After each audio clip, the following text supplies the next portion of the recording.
welcome to tonight's lecture. Just a quick note, there will be a reception immediately following the lecture downstairs with snacks and things, so you can chat with Dominic more after the lecture. We'll make sure that everybody knows that at the end as well, but plan on coming downstairs afterwards. I'm really happy to welcome tonight's lecturer, Dominic Leong, and to the School of Architecture. We're in for a treat. Based in New York and founded by brothers Christopher and Dominic Leong, Leong Leong has developed a body of work which expands the role of the architect while also situating itself firmly in the field. From soft brutalism to a dimpled and spiked boutique interior, a critical reframing of the architectural office, and an interior world of mirrors, to a campus of buildings on Santa Monica Boulevard in LA. Leong Leong works with a diverse body of clients around the world to build cultural resonance and advance social agendas within the built environment. The firm's work has been exhibited and commissioned by international institutions, including, this is a list that we all dream about, Guggenheim Museo Bilbao, MoMA, the Venice Architecture Biennale, and the MAK, that's just to name a few. Leong Leong has also received wide recognition, including the Architectural League of New York's Emerging Voices Award, the AIA New York's New Practices Award, and Dezeen's Emerging Architect of the Year shortlist in 2019. The Anita May Rosenstein Campus, that I'm sure we'll see a little bit of tonight, was awarded the 2019 AIA LA Presidential Honoree for Community Contribution, AIA New York's 2020 Design Award in Architecture, and was named Architects Newspaper 2019 Design Awards Public Building of the Year and a finalist for the Building of the Year. Intellectually driven and engaged with the world in the broadest sense, the firm's work ranges from buildings such as the aforementioned LGBT Center campus in LA and Philip Lim boutiques in South Korea and Los Angeles as well, proposals for senior living and affordable housing, a frilled and articulated curtain for a parking garage in Miami, high-end boutique interiors, the U.S. Pavilion at the Venice Architecture Biennale, and a range of temporary spatial interventions and installations. The work moves between diverse clients, genres, and typologies with ease. But rather than defaulting to texts to define their work, although they certainly do and can do that, what I find most refreshing is that they use the language of design and the language of architecture itself, of light and material, of a building's form and function, of well-conceived interiors and perfectly proportioned pieces of furniture, as interrogatory and expository tools, just as they leverage craft as the syntactic glue which holds the work together as a diverse body of formal, material, spatial, and social exploration and architectural knowledge. Welcome, Dominic, and thank you for coming to the SOA.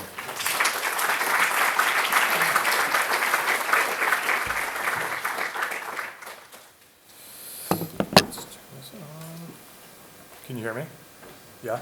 Great. Thanks, Clay. That was a very thoughtful introduction.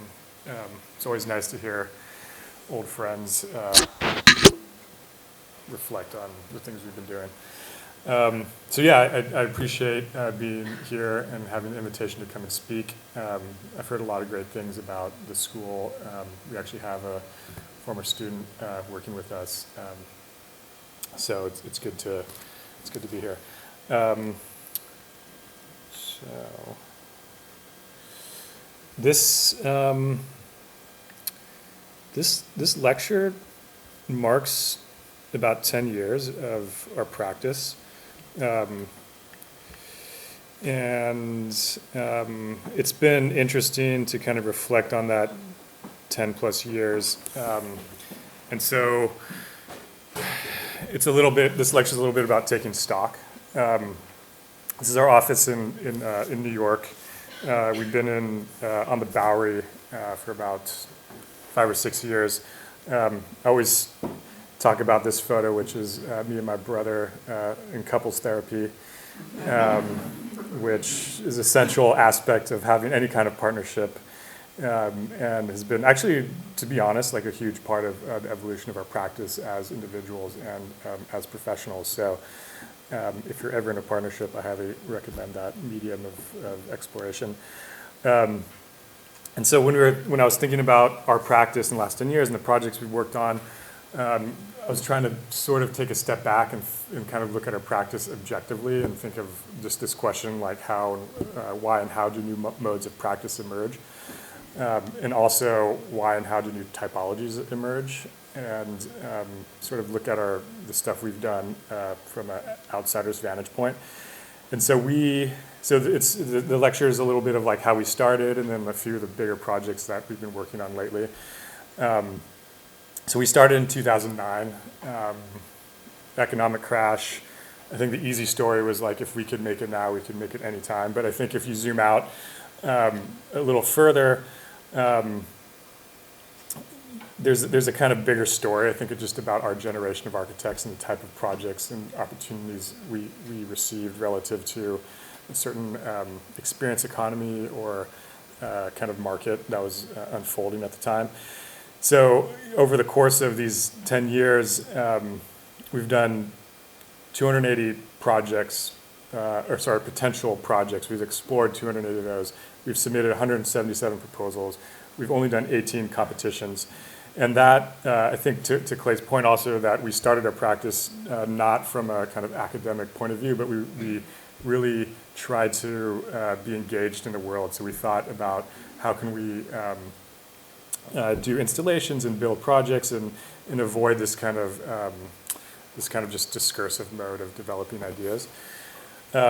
So to date, we've done 67 projects. We have 14 ongoing projects, and that includes a number of different typologies from exhibition installations. A large part of our work is still kind of retail interiors projects, galleries, workspace, multifamily housing, 7 private homes, 4 community centers, in some form. We're working on a few hotels and certain aspects of museum spaces and the campus, the LGBT campus. And from the get-go, we always kind of thought that there was a fallacy of what architectural professions or architects' kind of trajectory, this idea that you go to school, you learn the history of ideas of architecture, you gain this kind of disciplinary knowledge, then you go out into the profession, you learn how to become a kind of architect in a business relative to clients, et cetera, and then maybe at a certain point, if you desire, you produce work on your own, and that has an effect on a larger context outside of architecture. And we've always thought more of this kind of continual feedback loop, because the thing that's important to us is what ideas are effective and relevant beyond architecture. So we need to constantly be having conversations about the disciplinary ideas we inherit, the history of architecture, but then how those get filtered through professional issues and how those eventually affect a context or sort of absorbing issues within a broader context. So things in the discipline that we have obsessions with are like figure field, envelope, ideas of ambiguity and organization, diagram, some types of estrangement in terms of experiences, boundaries, context. And in professional context, we really, from the get-go, got kind of obsessed with control, because we were doing these smaller projects locally and then bigger projects globally, and control, and how do you design with different degrees of control, technology, organization, how do you deliver a project, how do you communicate, and then larger issues that start to come into the practice, what are new forms of collectivity, issues of climate and ecology, lifestyle, social media, energy, labor, politics, resources. All of these are sort of either directly affecting what we do or affecting the clients we're working with. This is the first office me and my brother had. We were renovating a townhouse in Manhattan. I was living in the townhouse, and he would come to work every day, and then you can see there's like construction probes. So we were literally living in this kind of ongoing construction site. At the same time, what was happening in the fashion industry, which is some of our early projects, there was a sort of emergence of Asian American designers having a real impact on fashion. That was around 2010. And that, we sort of got involved in fashion, and I think by virtue of being Asian American, working with an Asian designer, expanding from New York back to Asia, there was this whole kind of interesting moment in time while the kind of global economy was crashing. This fashion designer, Philip Lim, was expanding globally. So we were riding this wave of fashion industry, getting these really interesting opportunities to work in places like Seoul. So this is a flagship we designed in Seoul. And so our practice from the very beginning was very local. So we were like living in the townhouse, renovating the townhouse, and we were also working in Seoul, other parts of Asia. And this was, again, this kind of emerging market in China, luxury goods, this whole wave of commercial luxury that was happening. And so we were embedded in this scaling company, which we sat at the table with the designer, the CEO, the branding team. We sort of got this very holistic understanding of what does it mean to grow a company and scale a company.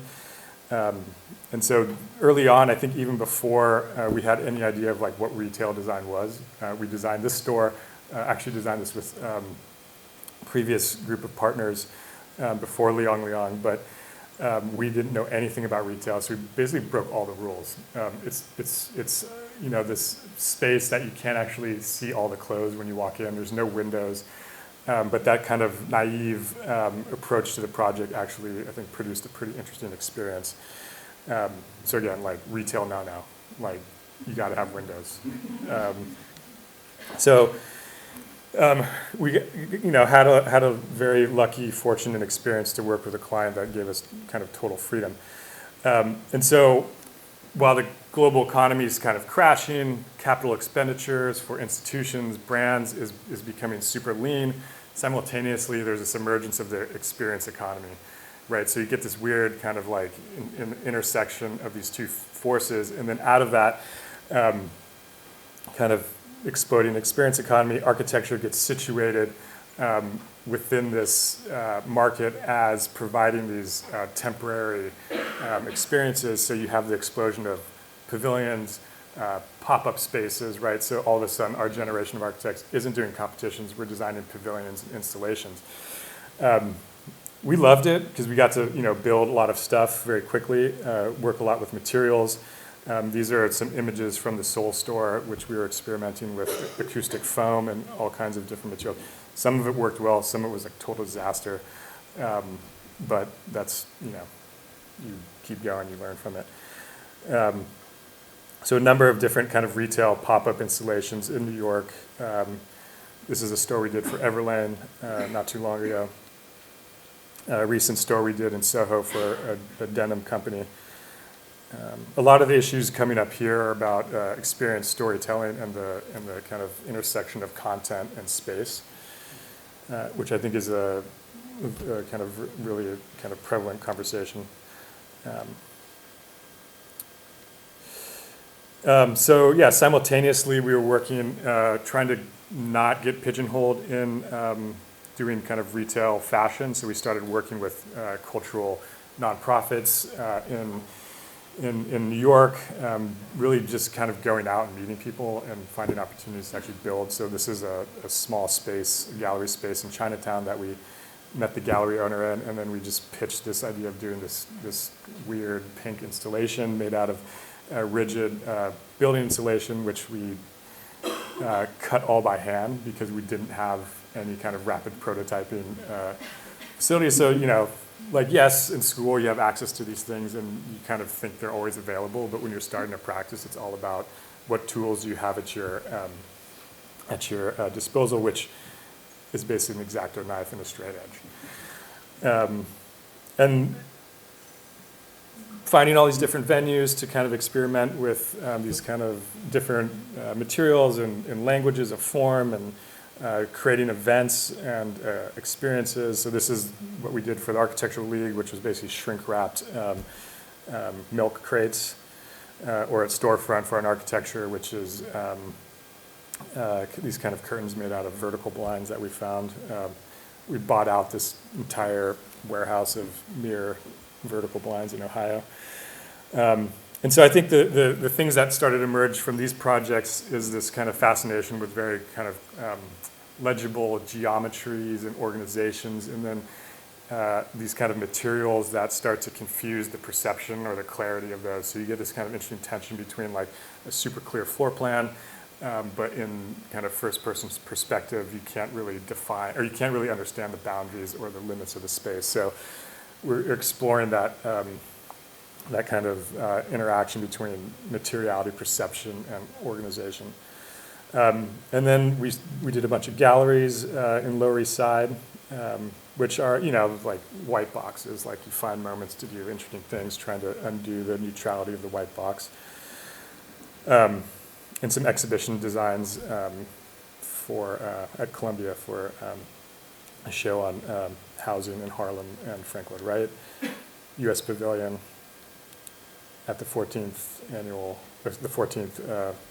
Venice Biennial. And this isn't necessarily chronological, but in a lot of ways, this project in Miami Design District was sort of the convergence of the work we were doing in fashion and art and some kind of food-related projects. And if you're familiar with the Miami Design District, it sort of took this neighborhood and transformed it into this like luxury shopping area on par with what you might find in Hong Kong or Dubai.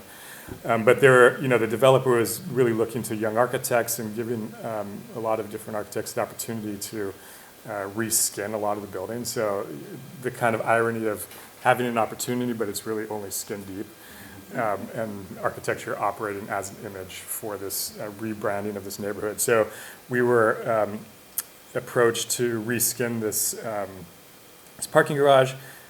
And parking garages in Miami, as you know, are taking an infrastructure and turning it into like an urban icon.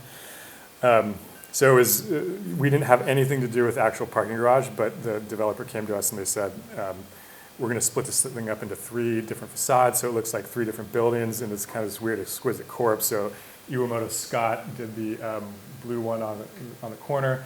In the middle is a John Baldessari photograph. I think you can't even read it, which is like doesn't kind of weird idea.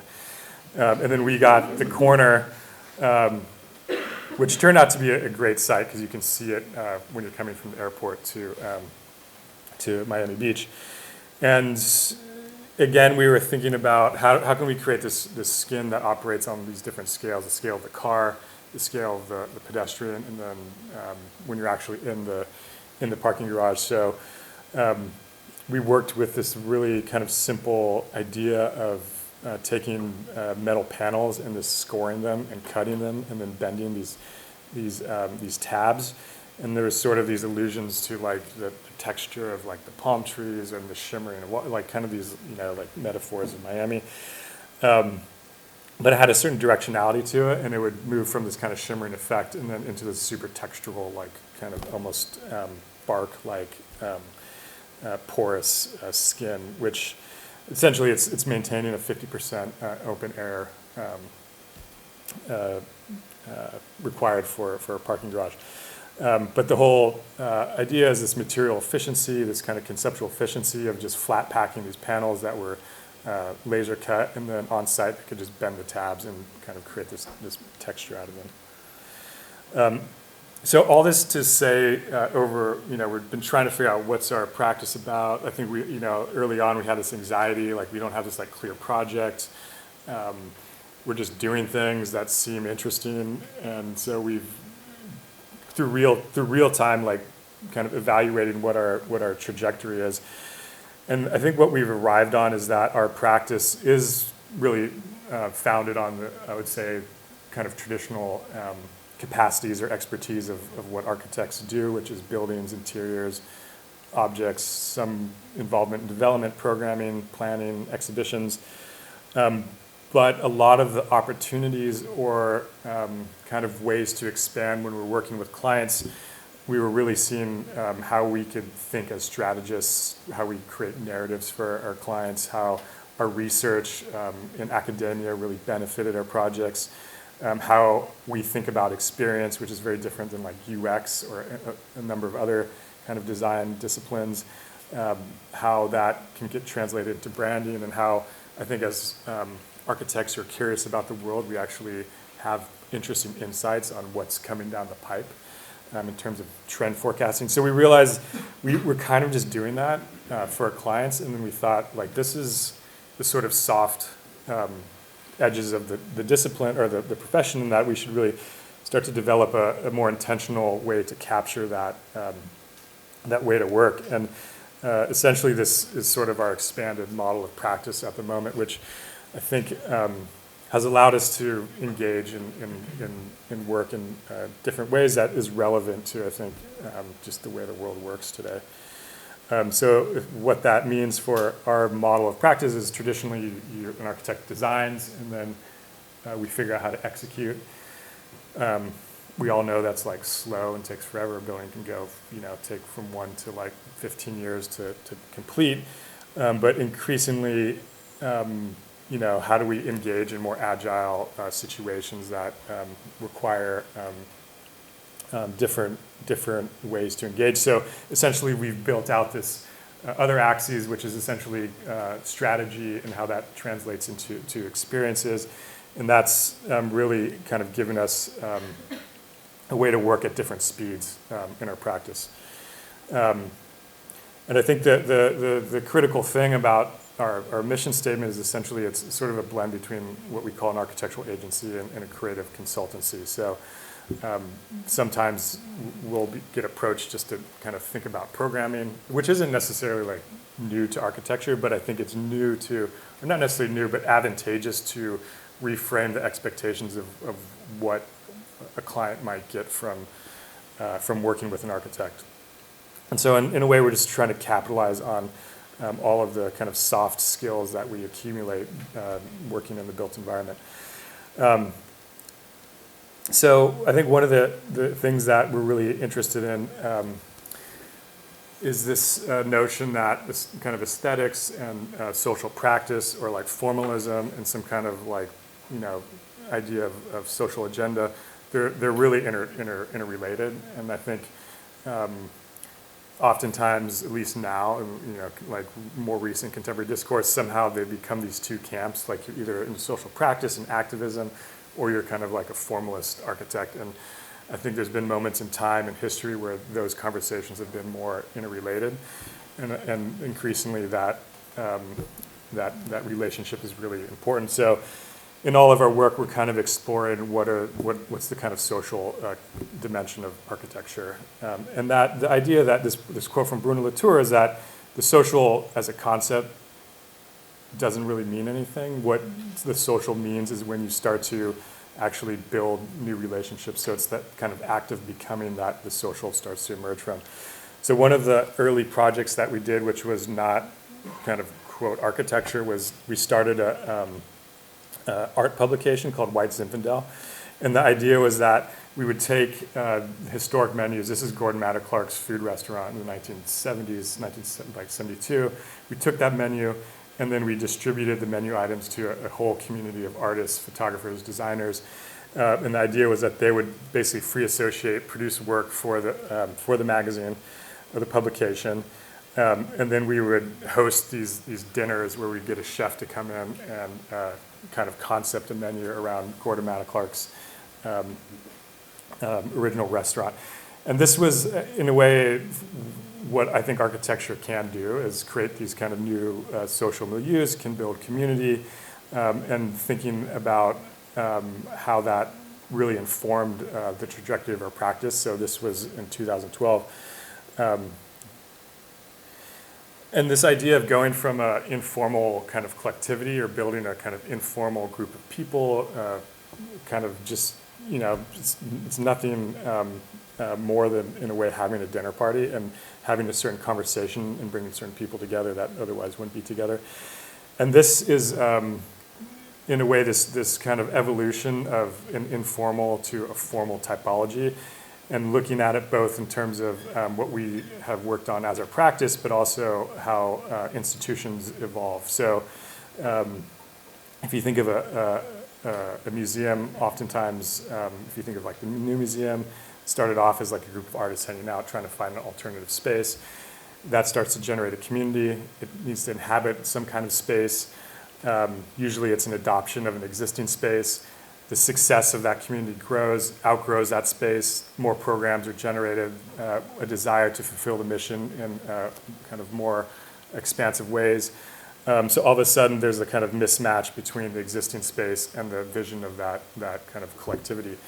And then at a certain point, oftentimes, the architect comes in at this point, and then there's a desire for a new architecture, a new language, a new program to be developed for this collectivity to kind of like manifest fully self-actualize.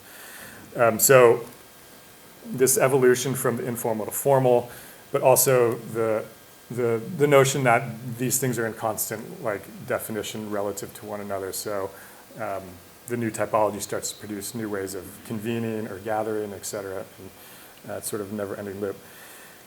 And I think one of the questions that have emerged in our work is like if physical space is no longer the primary medium of organizing people, information, and power, what are the informal and formal conditions to allow collectivities to evolve and flourish? So I'm going to show you 3 projects. I might have to cut off the last one, but this project was for a client called Asian Americans for Equality, and it was an RFP that we won to design a new headquarters. Through the course of that conversation, we realized that the need for this new type actually started back in 1974. And it's an organization that was based in Chinatown that was organized around the construction of Confucius Tower, which was built just below the Manhattan Bridge. The issue was that there was no local labor coming from Chinatown. So the community organized, protested in order to get more representation within the labor force to build the building, even though the building was built to serve the community in this kind of interesting mixed-use configuration. There was like a school, a number of kind of social services. But it led to a whole kind of social activism around the Chinese American kind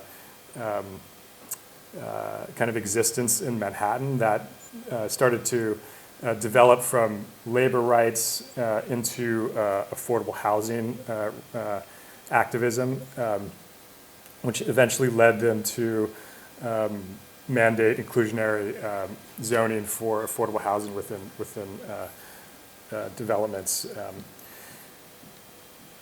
And so this is the CEO of Asian Americans for Equality holding up the design of the new headquarters that we worked on for them. And you can see him, he's this guy right here. So kind of this amazing story going from like social activism to architecture. So the project we were commissioned to design was based in Flushing, Queens, which is one of the most kind of densely populated areas of the New York area. It's very diverse. It's sort of an epicenter of Asian culture. Very kind of interesting urbanism in the sense that it's multi-level, that there's commercial above the street level. And so this is the site we were given on the corner of a pretty prominent commercial strip that was undergoing a zoning change in order to increase the FAR and build out towards the river. And LaGuardia is like over here somewhere. And so the mandate, the programmatic mandate was for AFI was to create a new headquarters that would also serve the local entrepreneurial culture. So the program consisted of AFI's new headquarters, an incubator space for the local community. And what we took as a cue was this kind of weird sectional relationship to the street edge that is specific to this part of Queens, where you have commercial actually like below grade and then going up 2 floors. And we thought, what would it mean to kind of take that diagram and kind of use it as a generative device for a larger scale mixed-use program. And so what eventually the idea became is this kind of large staircase that moved up through the building as a kind of social connector between the different programs. So you have a Class A office space, AFI's headquarters, an incubator space for local entrepreneurs, an event space, and of course there's a food court because there's amazing food in Queens. And really just looking at this, how to maximize this interface to the street and break down the mass of the building at this kind of sidewalk scale of the city. And essentially what we working within this very tight zoning envelope, this sort of stacked program that became the expression of the architecture. And then we were really interested in this idea that the facade could kind of translate the programmatic the program as it stepped up, so it would go from transparent to a more opaque facade. So we're working with low-E coatings and frip patterns to create that effect. This kind of corner condition. The other project in New York that I wanted to talk about was an RFP that the city, that HPD, which is the Housing Authority of New York, issued that we were not going to respond to because we thought it was way too controversial. But then our client AFI came to us and said, let's give it a shot, let's break the rules. But I think it brought up an important issue in New York, which is essentially housing and equitable public space.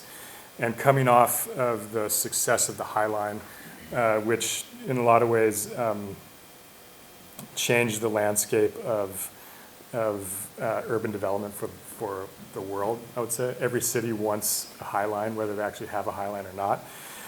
But it's so successful that if you're not familiar with it, essentially the High Line was developed, a deal brokered with the city to increase the FAR around the edge of the High Line, which created a lot of tax revenue for the city.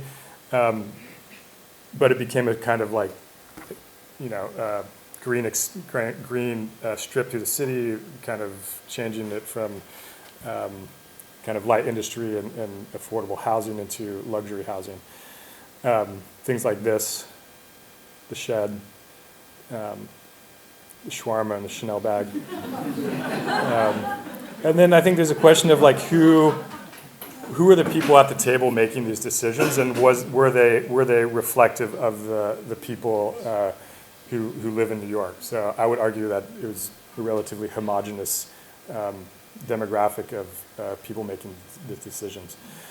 And so in comes Mayor de Blasio with a mandate to add a certain quota of affordable housing. 2016, actually, rewind to 1983, same issues about affordable housing and development are at stake. So this RFP comes up, which is, this is Nolita, this is Bowery here, and there's this amazing site here which is owned by the city but was leased by a private individual who just stored a bunch of weird sculptures, and the city wouldn't renew his lease, and so he opened it up to the public, and it became this amenity for the community, basically a garden space in that kind of very dense neighborhood. So it's this beautiful park, amazing, weird, funky, like just eclectic. The people are doing yoga, and then all of a sudden it becomes this community asset. And the city comes back and says, like, we need to build affordable housing here. So, like, what are we going to do? And their mandate was 111 units of affordable housing, which would more or less kill the park. So then, the community gets up in arms. And so you have this kind of, conflict of, NIMBYism, like, not in my backyard, but you need green space, but you need senior affordable housing. And the issue was like, well, why can't architects come to the table and solve this problem? I mean, this is like exactly what architects should do. Like, we should be able to like come up with synthetic solutions that provide both. So with our client, we said we're going to break the rules. We're going to try to solve this with good design. We're going to try to preserve this park and also get the senior affordable housing, and come up with a kind of very contextual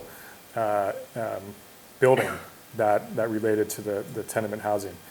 So essentially, this park, which is about 20,000 square feet, if you did an as-of-right scheme, you pretty much kill the park. Just very simple. Let's just like not do the as-of-right scheme and like keep the strip of park and have this mid-block garden space.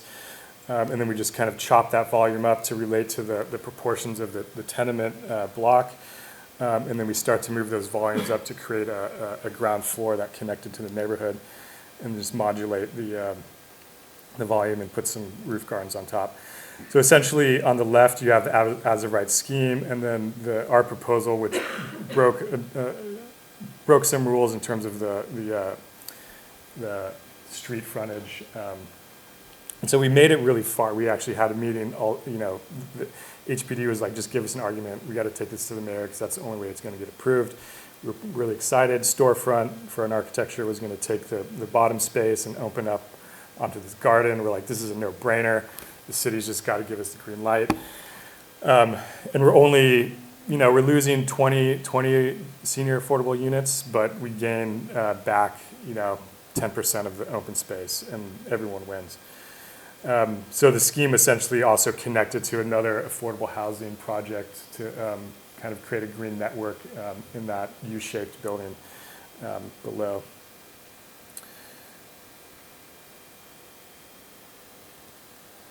And so essentially, we thought it was a go, but they actually went for the safe project. But we thought this was a compelling argument for activating that particular part of the neighborhood and injecting in a kind of senior center storefront for art and architecture, and then have the seniors look down on this very active public space, which is such a huge, important aspect of senior housing, that they feel a part of a community. And then this idea that this new green space would become this sort of like urban outdoor room, and just employing a number of simple, sustainable measures to make the building efficient. And I think the one thing about housing, which is really challenging, especially in New York, is that you're working with these very tight constraints, HPD guidelines around what units. So you're just kind of trying to come up with interesting diagrams with these like building blocks.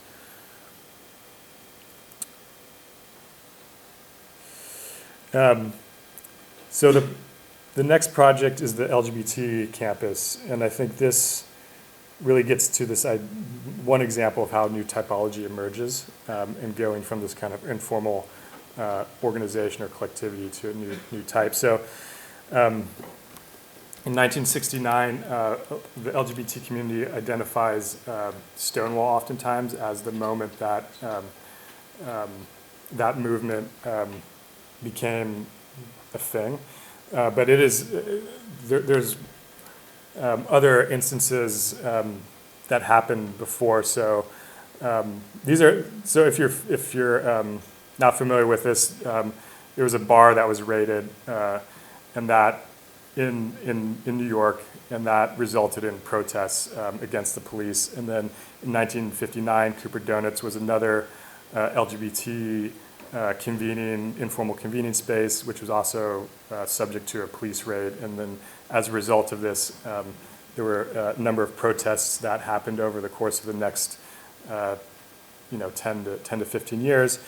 And so the Los Angeles LGBT Center sort of grew out of this kind of informal organizing.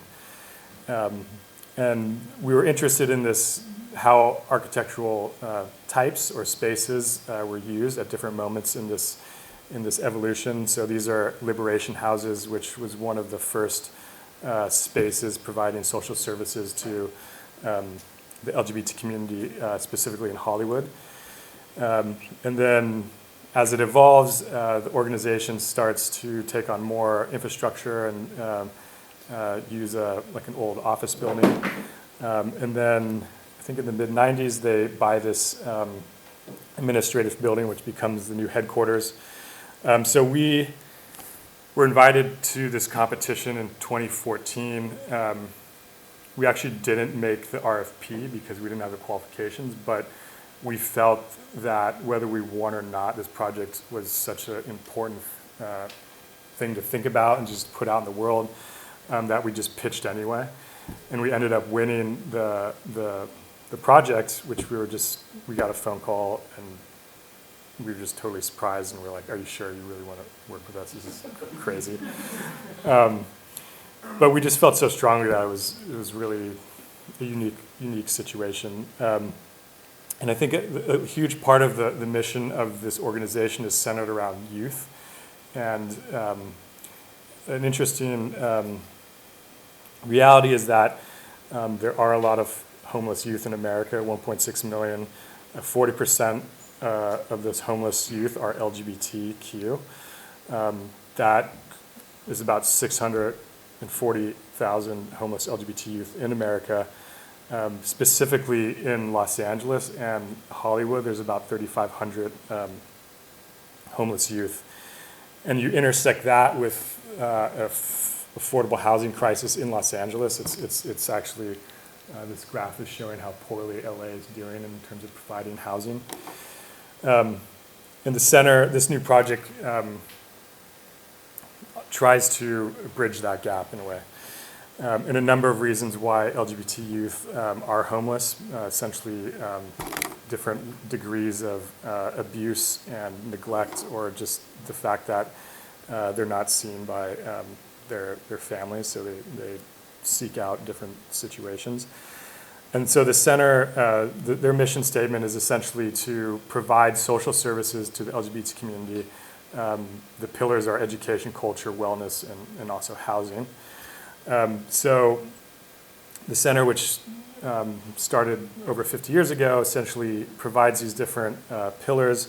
We really thought about also not just the kind of functional programmatic requirements, but also I think the values that are embedded within these programs, like issues of identity, resilience, acceptance, and transformation, and what role can architecture play within the vision of this community. And essentially the center, which is now, I think, the largest LGBT organization in the world, started off as very much serving the local community.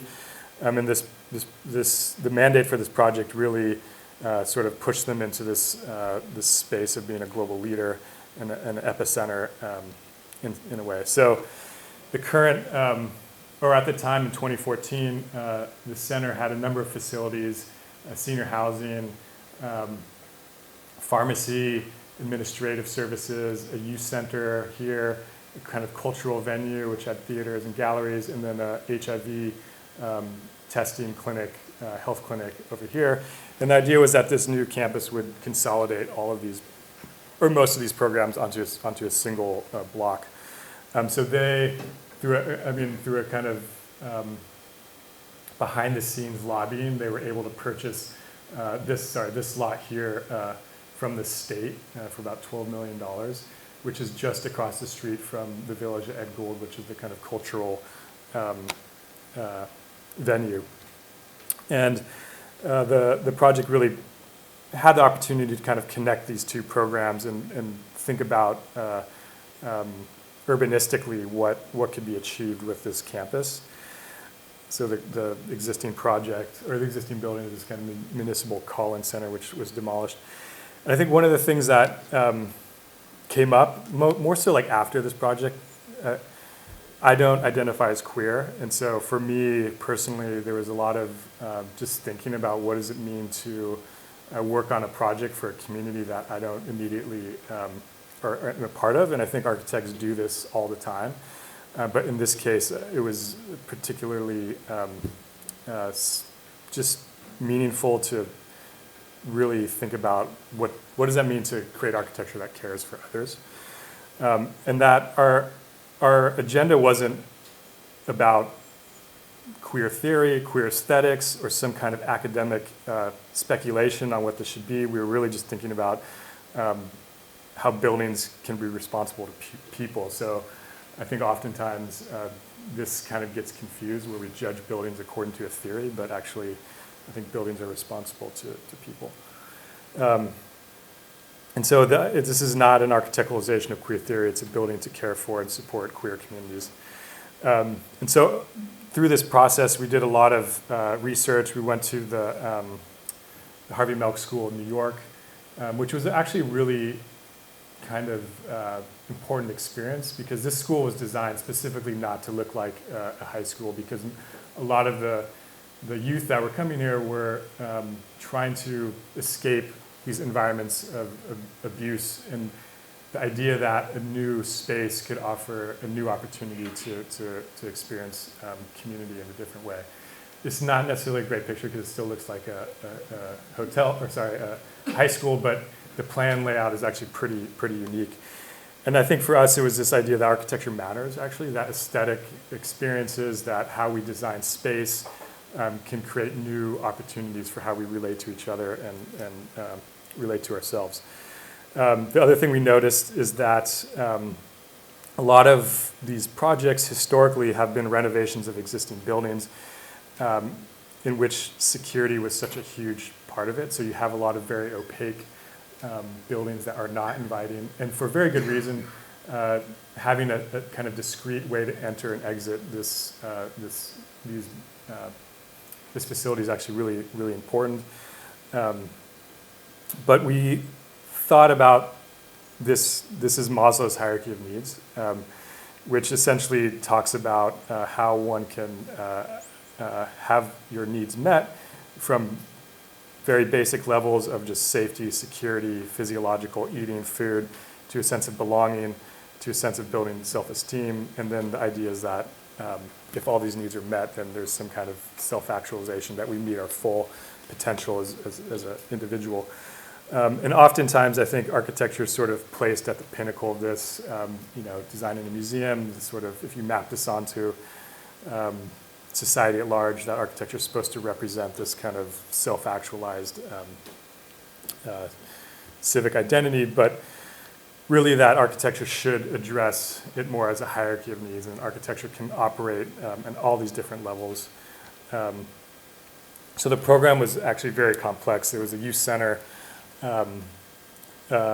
which is sort of the heart of the program, which included a youth shelter for drop-ins off the street, which moved into a transitional living program, and a career services kind of educational system. The whole program is built around getting kids off the street, back on their feet, and then into a supportive community in such a way that they can live their fullest lives, which includes youth housing. So essentially, you could go into the dormitory, you could get your kind of get stable, and then actually get your own apartment at a certain point. The other interesting thing about the project, it was intergenerational. So you had youth housing, and you also had 100 units of senior housing and a senior center, and then the kind of supportive infrastructure of food, commercial, actually became a commercial kitchen for a food program to train the kids, admin offices, art and theater, and this all kind of being set around a public space and an event space, which is a program we actually added because we thought that this new campus shouldn't just be about meeting basic needs, but also should be a space of celebration and joy, and a way to bring the city into the community and vice versa. And very complex. It's almost a city within a city, but I won't go into that detail. And I think fundamentally it was about this idea of a sanctuary and a home, but also a platform in an institution, and how can architecture address these kind of competing scales and also these competing atmospheres. So we were looking at the vernacular Hollywood home, Hollywood courtyard house, as a kind of scalar model for outdoor space and domestic space. And we were also looking at the MAK building as an institutionalized diagram of a horizontal organization with a lot of porosity in it. One of the things, so then you have Berlin Free, which is sort of floating in this kind of green space. And then you have Le Corbusier's Venice Hospital, which is a MAK building, but nested into urban fabric, and they kind of a similar internal organizational system, but the way they relate to a context is very different. And the one thing that we noticed about the Norman Foster new library is that it provided a kind of typological correction to the indiscriminate horizontal organization, which lacks identity and is oftentimes criticized for its you can't find where you're going because everything's kind of the same. So this figuration within the field helps differentiate that program, but also gives a certain identity to the project, albeit an aerial view in this case.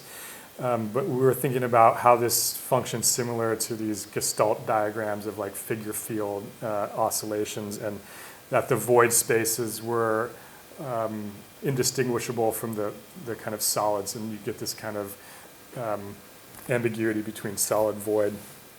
Now that might set up a language to start exploring for the organization of the program for the center, which was actually very horizontal and more or less a block within the Hollywood neighborhood. So we're just kind of playing around with these different kind of organizational systems, and we landed on this kind of language that the courtyards and the outdoor spaces would start to feel like rooms, and that those outdoor spaces would start to create the atmospheres of the interiors. This is us scratching our heads, trying to figure out how to get this model to Los Angeles.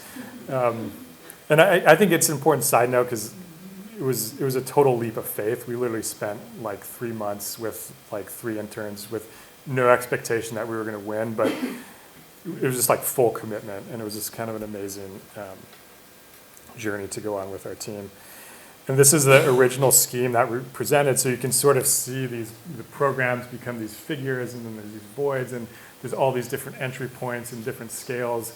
And it sort of creates these outdoor rooms that start to blend into the interior spaces. And we really talked about designing the project from the inside out, which resulted in a lot of weird counterintuitive urban moves, which is like we didn't build up the corner on Santa Monica, which is like a main thoroughfare in Los Angeles, which became an issue later because the client wanted something more iconic. So we had to undo that.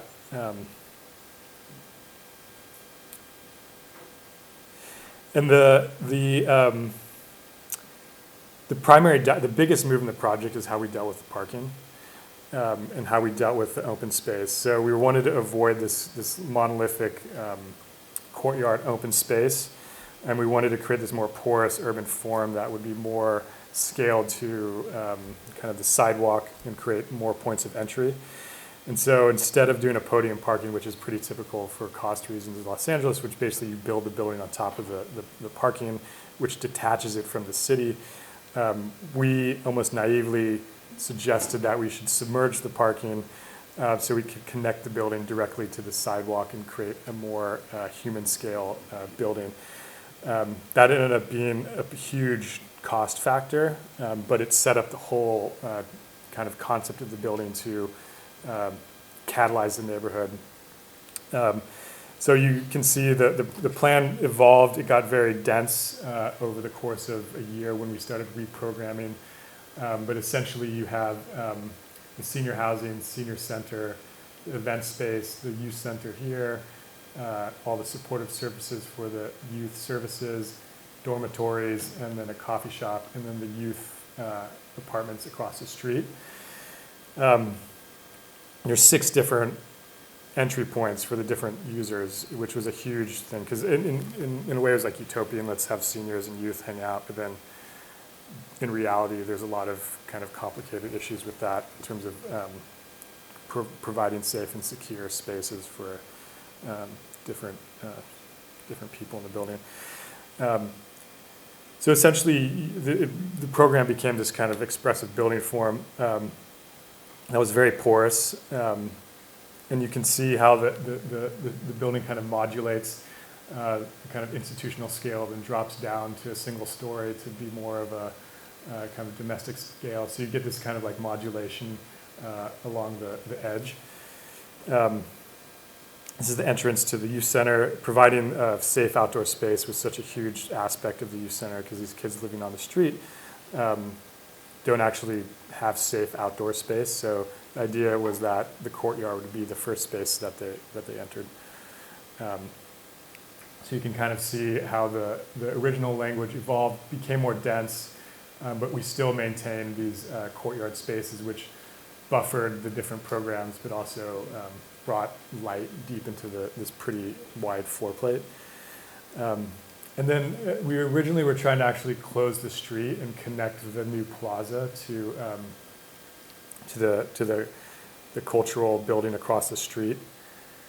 And so we weren't able to do that because planning wouldn't let us close the street, but eventually this courtyard here of the village, the theater space will be connected through some landscaping. And then so this coming back to this DNA of the MAK building, thinking about how these the volumes above the kind of porous plinth start to create these different sort of urban icons at this kind of the scale of the neighborhood. And I think the interesting thing about the building is it doesn't really look the same from any point of view. So this idea of multiplicity, this idea of multiplicity or spectrum of different identities, but still pulling it all together through a kind of cohesive plinth. So here you have the admin. This is Lori Jean. She's the CEO. There's actually a lot of conversation about the exposure of her where she sits for safety reasons. They were concerned that people could shoot from the street. So I think this project was very utopian in a way, but also as things changed from 2014 to when it opened last year with the shift in administration, with a shift in, I think, a lot of unfortunate anti-LGBT sentiment, that there are a lot of precautions that have to take place just to create a safe space.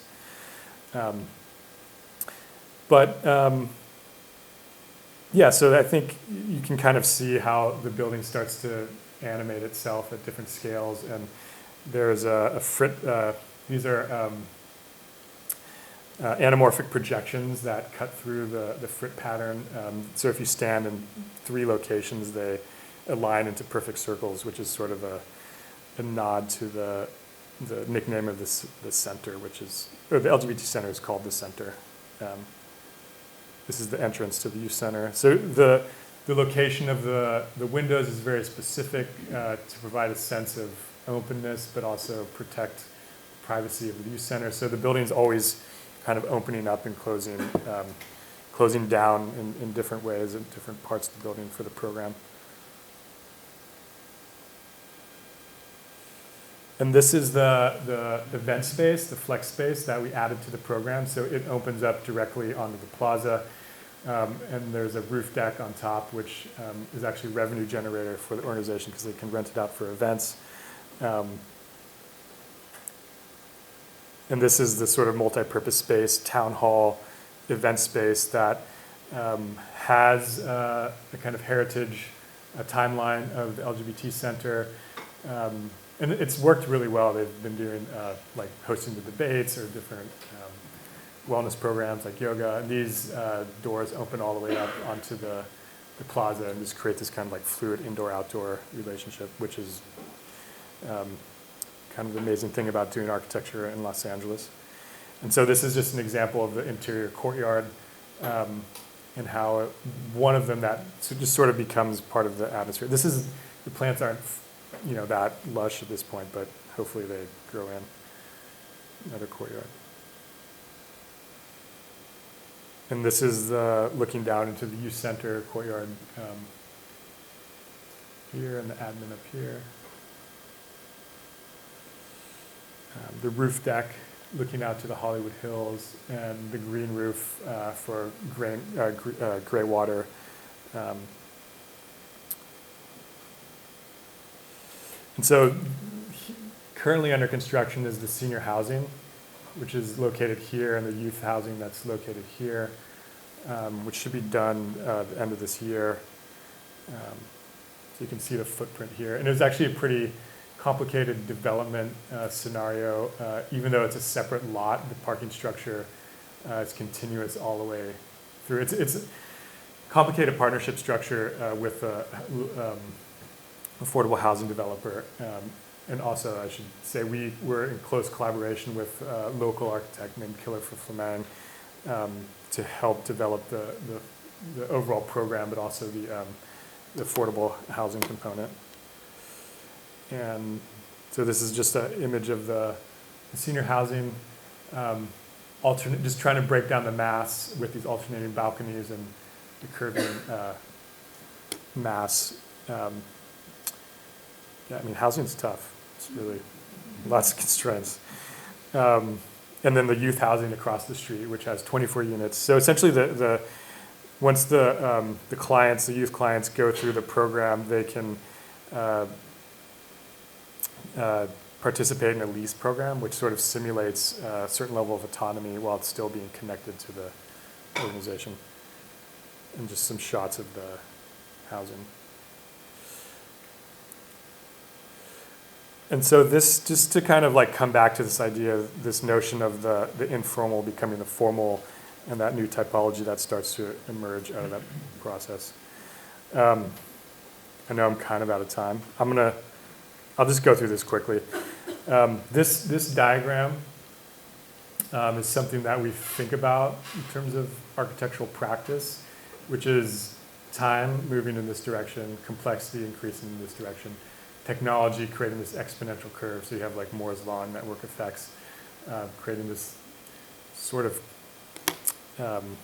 accelerating sense of hypercomplexity, and that we're here somewhere on this curve. Human evolution, very slow relative to the speed of technology. Architecture just slightly faster than human evolution, still very slow. And then this is actually a term that was coined by the military, which is this condition of trying to make decisions within a highly fluid, evolving dynamic situation, which is VUCA, volatility, uncertainty, complexity, ambiguity, which we find this kind of increasing kind of sense of the kind of, inability of our cognition to process the amount of complexity that seems to be coming at us. And somehow architecture is trying to work at all these different speeds. We're trying to relate to the human factor. We're trying to keep pace with technology, and we're kind of navigating this kind of VUCA situation. And somehow we situate our practice in that kind of unfolding milieu. And I think fundamentally this architecture is at this kind of moment in time where the influence of technology is really coming up against, I think, architecture as a humanistic practice. These conversations about AI and how that's going to affect the profession and also just our built environment. And then the intersection of the issues of ecology and what does that really mean for new collectivities, new senses of the social to emerge within these, and how can architecture navigate those. This is probably too long to go through, but just quickly, this last project really explores that intersection. So we developed a series of installation projects that were thinking about a quote from Michel Foucault called, he wrote a text called Technology Itself, which he was looking at the Roman bathhouse as this space of self-care, where one goes to bathe, one goes to take care of your body, but it was always a cultural space, a social space, and this relationship between the care of oneself being related to the care of others, and by extension, the care for the city. So that he uses this term, technologies the self, to identify these practices and operations that we perform on ourselves to achieve happiness, purity, wisdom, perfection, immortality. And we were interested in the kind of reemergence of ancient practices like yoga, meditation, as both forms of optimizing our cognitive abilities with the onslaught of information, but also as ways to kind of recapture a sense of being human. And so we developed a bunch of sculptural pieces that were sort of domestic tools that would enable an interaction between two people to make food, to carry food. This is a tiffin. This is a speaker for an iPhone, or a vessel to just carry water, or a censer for incense, for meditation. And these are all a collection of objects that were milled out of Himalayan salt from Pakistan. We're part of a group show.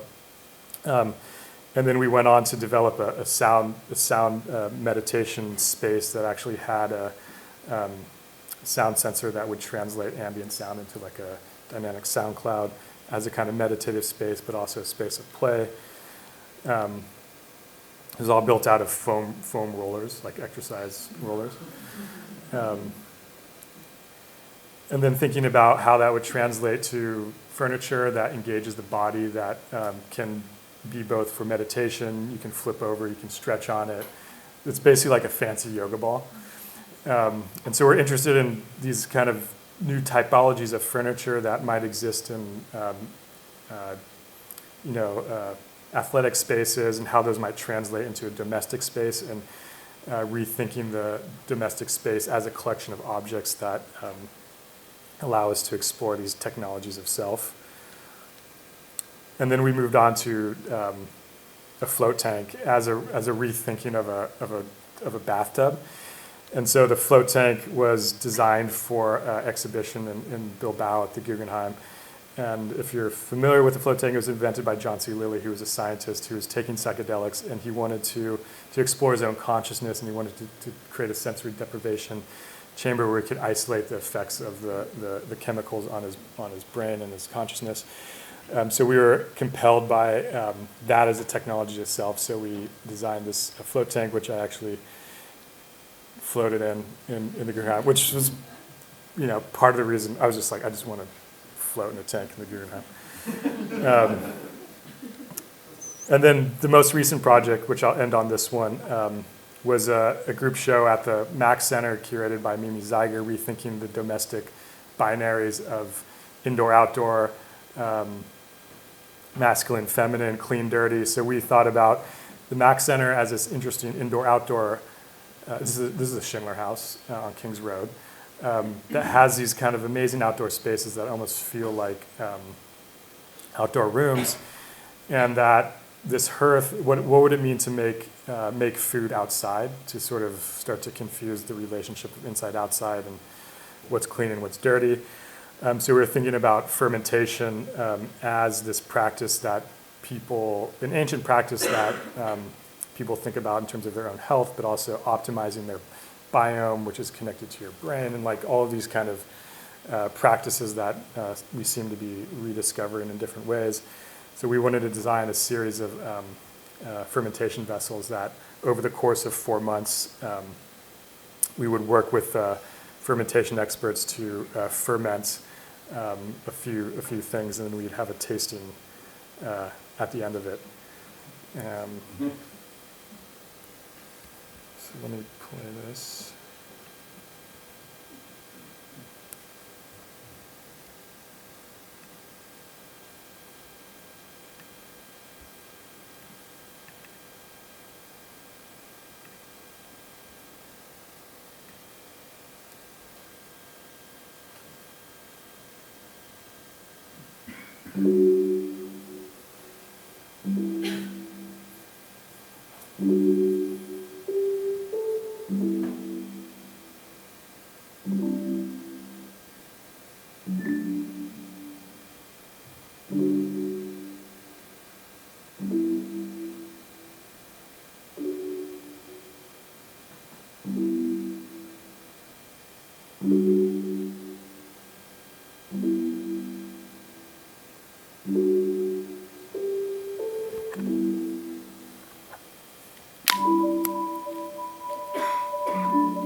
So this is citrus, one ferment, and then miso and shio. And so I is a fermentation expert in Japanese fermentation. And then the other person, Jessica, is an expert in pickling. So we basically just gave them these vessels and asked them to come up with an experiment.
So then we hosted a dinner, and everyone could taste the ferments.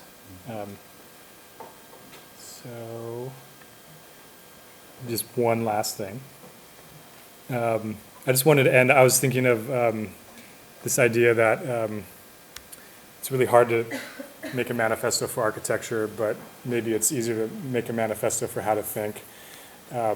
So what we've learned from our practice is that it's important to think like a strategist, to clarify critical paths, to think like an entrepreneur, to unlock latent value, to think about branding, to communicate stories and identities, to think like a hacker, to hybridize types and tools, to think how a shaman conjures cosmological consciousness, how an artist creates new aesthetic experiences, how a poet uses language to liberate, how an engineer designs concrete solutions, and increasingly an organism to cultivate symbiosis.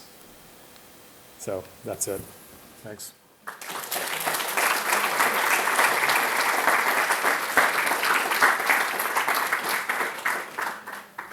Maybe we have time for one or two quick questions, and then we can convene downstairs, seeing a convening, to have some snacks and chat with Dominic further. Maybe one, I don't know, one or two questions?